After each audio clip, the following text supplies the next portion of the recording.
या कथेतील पात्र, स्थळ आणि घटना पूर्णपणे काल्पनिक आहेत. याचा कोणत्याही व्यक्तीशी किंवा घटनेशी काहीही संबंध नाही. कथेचा मूळ हेतू हा फक्त मनोरंजन असल्यामुळे कोणीही कथेचा वास्तवाशी संबंध जोडू नये.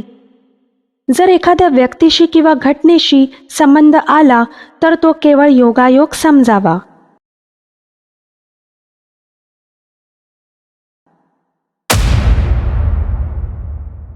कथा पाणभूत.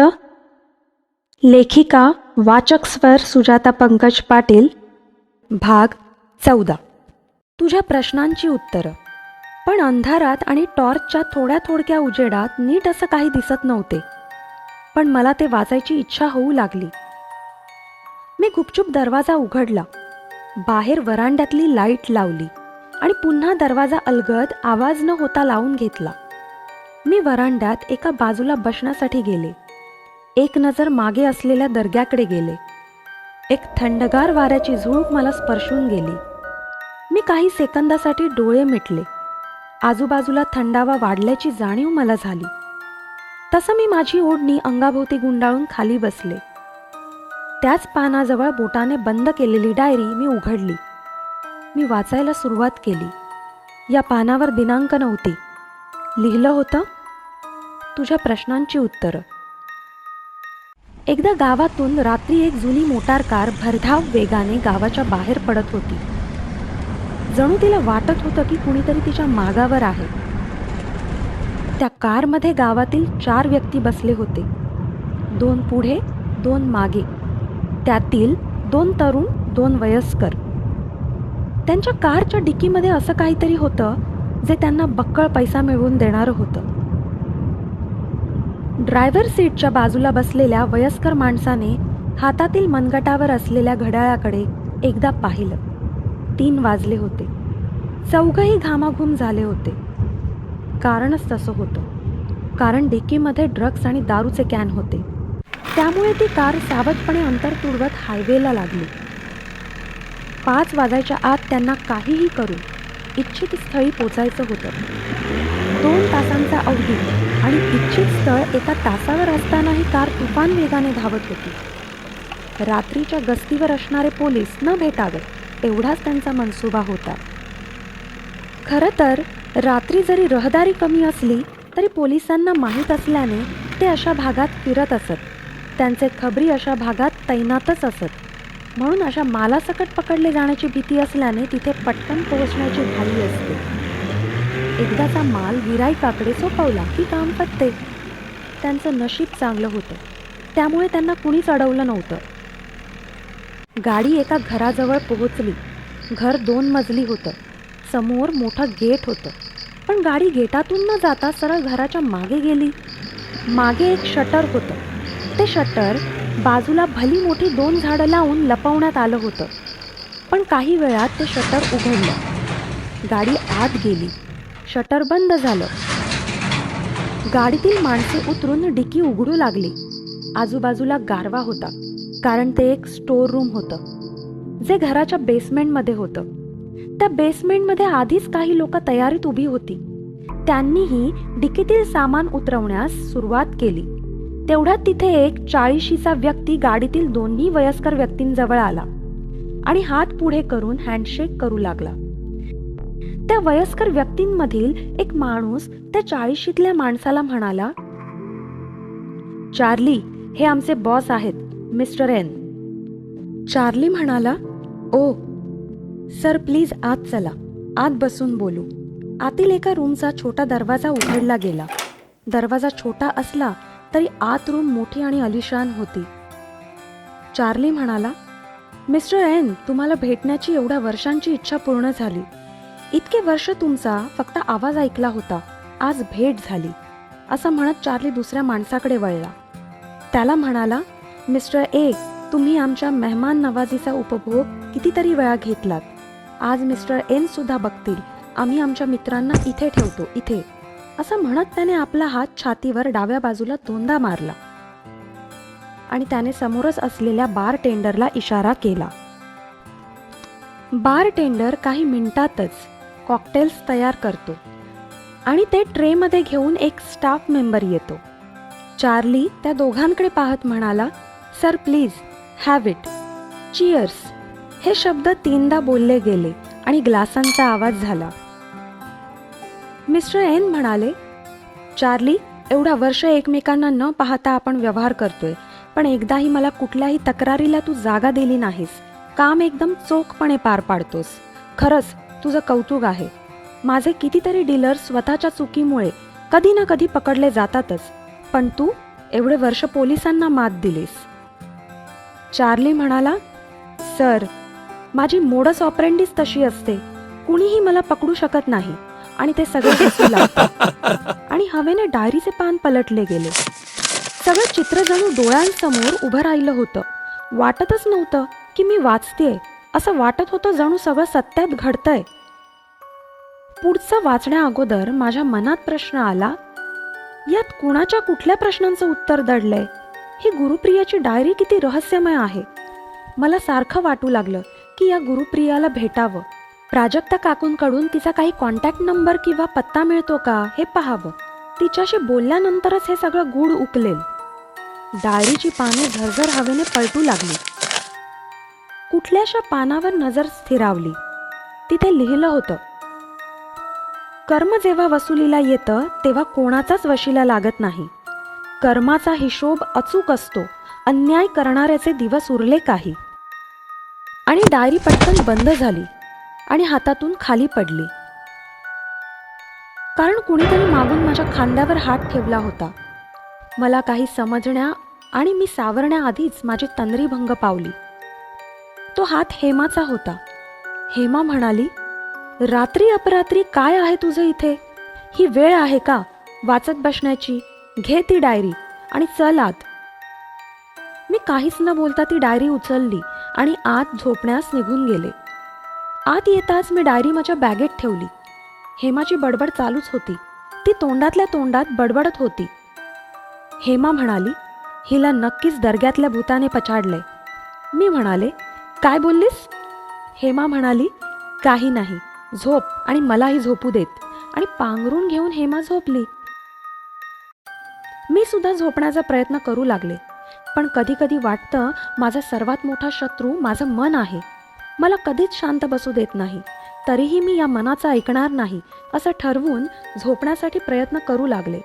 डोळे मिटले. फॅनचा गरगर आवाज. थंडी वाढू लागली. उबदार पांघरुणात सुद्धा थंडी जाणवत होती. कोस बदलून मी दरवाजाच्या दिशेने तोंड करून झोपले. दरवाजाच्या खालच्या फटीतून रस्त्यावरून येणाऱ्या जाणाऱ्या गाड्यांच्या हेडलाईटचा प्रकाश आणि धावणाऱ्या गाड्यांच्या चाकातील आणि रस्त्यातील घर्षणाचा आवाज स्पष्ट ऐकू येत होता. या सगळ्यांना या आवाजाची सवय असल्याने ही लोक गार झोपत. मी मात्र गाड्यांची ये-जा बघत बघत बसले होते, जी दरवाजाच्या आणि लादीच्या मधल्या फटीतून दिसत होती. तेच ते दोघेजण, मिस्टर एन आणि मिस्टर ए, मागच्या सीटवर बसले होते. पुढे ड्रायव्हर सीटवर बसलेल्या एकाला मिस्टर ए म्हणाला, सायमन, पहिले रमेशला घरी सोड आणि तुझ्या घराकडे घे. तू जा, मग कार घेऊन आम्ही दोघं जाऊ. सायमन म्हणाला, ओके सर, सकाळी किती वाजता येऊ? मिस्टर ए म्हणाला, सकाळी सकाळी कशाला? आपलं काम रात्री असतं का सकाळी? सायमन म्हणाला, सर तुम्ही बोलला होतात ही डील झाली की पगार देतो. सॉरी सर, पण मला गावाला घरी पैसे पाठवायचे आहेत. सायमन असं म्हणताच कुठल्याही क्षणाचा विलंब न करता मिस्टर एनने खिशातून पैशाची गड्डी काढून सायमनच्या खांद्यावरून पुढे सरकवली, जी त्याच्या दोन्ही मांड्यांमध्ये पडली. सायमन मागे न बघताच खुशीने म्हणाला, थँक्यू सर. तेवढ्यात मिस्टर एची नजर रमेशकडे गेली. तो केविलवाण्या नजरेनं बघत होता. मिस्टर ए त्याला म्हणाला, तुला पण देतो, उद्या देतो. तोंड पाडत रमेश पुढे पाहू लागला. गाडी रमेशच्या घराजवळ आली. रमेश उतरला. सलाम करत तो निघून गेला. त्यानंतर सायमनही गेला. उरलेले दोघे जण सुद्धा स्वतःच्या घरी जाऊन शांत झोपी गेले, कारण आज त्यांनी जी डील केली होती त्यातून त्यांना पैसा आणि या धंद्यात नवीन नाव मिळालं होतं. पोलिसांना चकवून त्यांनी ही शर्यत जिंकली होती. 2 दिवस गेले. त्या रात्री स्वतःचा काळा पैसा मोजत मिस्टर ए आणि मिस्टर एन एकमेकांची तारीफ करत दारू पीत झोपी गेले. सोफ्यावर मिस्टर एन पडला होता. हाताजवळच दारूचा ग्लास पडला होता. काही खाण्याच्या डिश पडल्या होत्या. जवळच काही रिकाम्या बाटल्या आणि लादीवर तिथेच मिस्टर ए पडला होता. तेवढ्यात दरवाजावर जोराची थाप पडली. कोणीतरी जोरजोरात दरवाजा वाजवत होतं. जणू त्याच्याकडे थांबायला वेळच नव्हता. दरवाजा वाजवणारा बाहेरूनच ओरडत होता. त्या आवाजाने मिस्टर ए आणि मिस्टर एन दोघंही उठले. मिस्टर एन डोळे चोळतच मिस्टर एला म्हणाला, जा खोल बघ कोण आहे. मिस्टर ए 4-5 शिव्या घालत उठला आणि दरवाजाची कडी उघडत म्हणाला, थांब रे, उघडतोय. दरवाजा उघडतो ना उघडतो तर ती व्यक्ती रडत ओरडत आत शिरली आणि रूमच्या एका कोपऱ्यात जाऊन गुडघ्यांना दोन्ही हाताने मिठी मारून बसली. मिस्टर एन ओरडला, कोण रे तू? मिस्टर ए म्हणाला, अरे रमेश तू? काय झालं? एवढा का आरडाओरडा? रमेश अडखळत म्हणाला, सर सर सगळं संपलं. मिस्टर ए म्हणाला, सांग काय झालं? रमेश मात्र वेड्यासारखंच करत होता. मिस्टर एन खाली त्याच्याजवळ बसले. त्यांनी प्रयत्न केला पण रमेश तसंच वागत होता. मिस्टर एनने शेवटी त्याच्या कानाखाली जोरात एक हाणली. तसा रमेश भानावर आला आणि तो सांगू लागला. रमेश म्हणाला, सर परवा तुम्ही दिलेले 2 लाख रुपये सायमनने एका बारमध्ये उडवले. तेव्हा तिथे असलेल्या पोलिसांच्या एका खबऱ्याने ते पाहिले. त्याने सायमनला दारू पाजली आणि त्याच्याकडून सगळं काढून घेण्याचा प्रयत्न केला की एवढा पैसा त्याने कुठून आणला वगैरे वगैरे. पण त्या खबऱ्याला काहीच कळले नाही. शेवटी दुसऱ्या दिवशी पोलिसांनी त्याला उचललं. चांगली 3rd डिग्री मिळाल्यावर सायमन सगळं ओकला. मला त्याला आपल्यात आणायलाच नव्हतं हवं. मला वाटलं धीट आहे तो, पण माती खाल्ली त्याने. मिस्टर ए म्हणाले, एवढ्यावर रडतोस तू? मी बघतो काय करायचं ते. माझ्याकडून हफ्ता घेतात साले. माझ्या माणसावर हात टाकतात काय? यांची एकेकाची वाट लावतो बघ. रमेश म्हणाला, सर एवढ्यावर नाही संपलं, अजून एक वाईट खबर आहे. मिस्टर ए म्हणाला, बोल लवकर बोल. मिस्टर एन मात्र रागात गुरगुरत होता. मिस्टर ए त्याच्या फक्त बघण्यानेच घाबरला होता. मिस्टर ए रमेशची कॉलर पकडत ओरडला, सांग काय वाईट खबर? रमेश म्हणाला, सर 2 दिवसापूर्वी बाजूच्या गावात विषारी दारूने 50च्या आसपास लोक मेली. ती दारू आपली होती. चार्ली पळून गेलाय पण त्याच्या लोकांना पोलिसांनी पकडलंय. त्यातून सायमनचं आणि माझं नाव आलं. सायमन तर आधीच त्यांच्याजवळ आहे. मला माझ्या मित्राने 2 वाजता सांगितलं. तेव्हा मी लगेच सायमनला भेटायला जात होतो. रात्रभर त्याला कॉल लावून दमलो. तेव्हा कंटाळून त्याच्या घरी गेलो पण बाहेर पोलीस होते. तेथूनच एका पोलीस मित्राने जो हफ्ता घेतो त्याने सावध केलं आणि मी इकडे पळून आलो. आणि तो अजून रडू लागला. मिस्टर ए कडे पाहून म्हणाला, हे काय आहे मूर्खा? काल तर तू मोठ्या फुशारक्या मारत होतास आणि आज काय झालं? मी तुझ्यावर विश्वास ठेवला. ड्रग्सची काय खबर? ड्रग्स तर त्यांच्या हाती लागले नाही ना? मिस्टर एनने मिस्टर ए ची कॉलर पकडून धमकावण्यास सुरुवात केली. बघ, ड्रग्स त्यांच्या हाती लागले तर आपल्याला कोणीच वाचवू शकणार नाही. माझी एवढ्या वर्षांची मेहनत फुकट जाईल. रमेश म्हणाला, सर नक्की काहीच माहिती नाही. पोलीस मित्राने इशारा करताच पळून आलोय. मिस्टर एन म्हणाला, ते काही नाही. लवकरात लवकर आपल्याला इथून जायलाच पाहिजे. मिस्टर एन थोडं दमदाटी करतच विचारू लागले, इथे आपण काही दिवस सेफ राहू शकू अशी कुठली जागा आहे का जिथे आपल्यापर्यंत कुणीही पोचू शकणार नाही? मिस्टर ए म्हणाला, हो सर, आपण खाडीत एकदम आत जाऊन राहू शकतो. जोपर्यंत हा मॅटर शांत होत नाही तिथे राहण्याची सोय मी करतो. मिस्टर ए ने कुणाला तरी कॉल लावून काही सूचना केल्या. रमेशला गाडी काढायला सांगून दोघंही फटाफट गरजेच्या वस्तू आणि सगळे पैसे बॅगेत भरून गाडीत बसले. मिस्टर ए घड्याळात पाहू लागला. रात्रीचे 3:30 वाजले होते. गाडीच्या आवाजाने कुत्री भुंकत होती. मेन रोडवरून गाडी शेतातल्या पायवाटेने खाडीकडे निघाली. अर्ध्या रस्त्यावर मोटारकार जात असे. अरुंद पायवाटेने मग चालतच जावे लागत. मोटारकार अतिगतीने रानातलं अंतर तुडवत होती. पण भीतीने रमेशने एका मोठ्या दगडाला धडक केली आणि जोरात ब्रेकचा आणि हात लागून हॉर्नचा आवाज झाला. भीतीने दचकून मी उठले, कारण माझे डोळे उघडताच मी पाहिलं उजाडलं होतं. स्वप्न होतं ते माझं. पण समोर रस्त्यावर काही लोकांची धावपळ चालू होती. घरातली सगळी लोक अंगणात जमली होती. पोलिसांच्या गाड्या आणि मीडियावाल्यांच्या गाड्या गावात आत दिशेने पळत होत्या. मी हेमाकडे पाहून म्हणाले, काय झालं? हे काय चालू आहे? हेमा म्हणाली, धाड पडलीये गावात. बाजूच्या गावात विषारी दारूने खूप लोक मेली आहेत. आपल्या गावातल्या काही लोकांची नावे त्यात आली आहेत. तसेच घराघरात जाऊन झडती घेत आहेत. ज्यांच्यावर संशय आहे त्यांना अटक करतायत.